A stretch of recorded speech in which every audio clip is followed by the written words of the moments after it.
میرا سوال یہ ہے کہ اس وقت جب فلسطین کے اوپر حملہ ہو رہا ہے، ایران بھی اس میں ان کو اسرائیلیوں کو جواب دے رہا ہے، فلسطین پہ حملے کا لبنان بھی دے رہا ہے، اور دوسرے بھی بیرون دوسرے جو ممالک ہیں وہ بھی ساتھ دے رہے ہیں، لیکن جو بڑے اسلامی ممالک ہیں وہ خاموش تماشائی کو دیکھ رہے ہیں۔ کیا اللہ اور اللہ کے رسول کے نزدیک ان حکمرانوں کو اتنا جواب نہیں دینا ہوگا کہ جب آپ کے مسلمان بھائی کٹ مر رہے تھے، کچھ ملک ساتھ دے رہے تھے اور آپ تماشائی بنے ہوئے تھے؟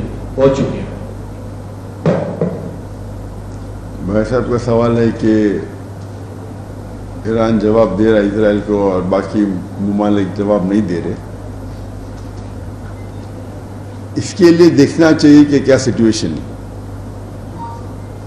اگر وہ حکمران ایسی چیز کر رہے ہیں جو حکمتاً امت کے لیے فائدہ ہے تو صحیح ہے، اور قرآن اور حدیث کی روشنی میں صحیح کر رہے کیا نہیں۔ اکثر لوگ بیک سیٹ ڈرائیونگ کرتے ہیں۔ بیک سیٹ ڈرائیونگ مطلب ڈرائیونگ تو جانتے ہیں، بیک سیٹ کرتے، تو یہ دیکھنے پڑے گا وہ ان کا موقف کیا ہے، ان کی نیت کیا ہے۔ اگر نیت یہ ہے کہ ہم کریں گے تو اور نقصان ہوگا اسی لیے نہیں کر رہے، یا کریں گے تو اور فائدہ ہوگا، تو ہر حکمران اپنے حساب سے وہ سوچ رہے ہیں۔ تو اس کے اندر حکمران کو علماء سے رائے لینا چاہیے کہ قرآن اور حدیث کی روشنی میں کیا کرنا چاہیے۔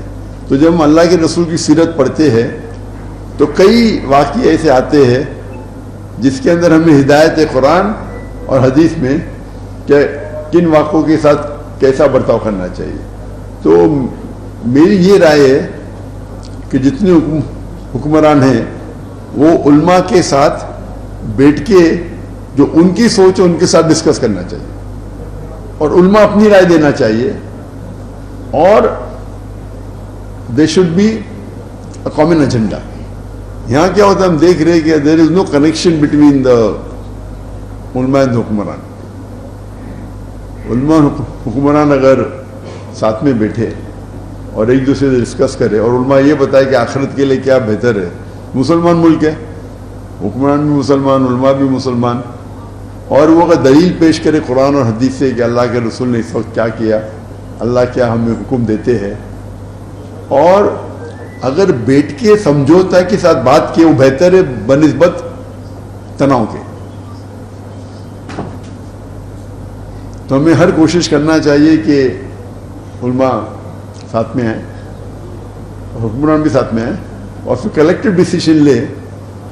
افسوس کی بات ہے کہ ابھی جس طریقے سے جو شرعیہ میں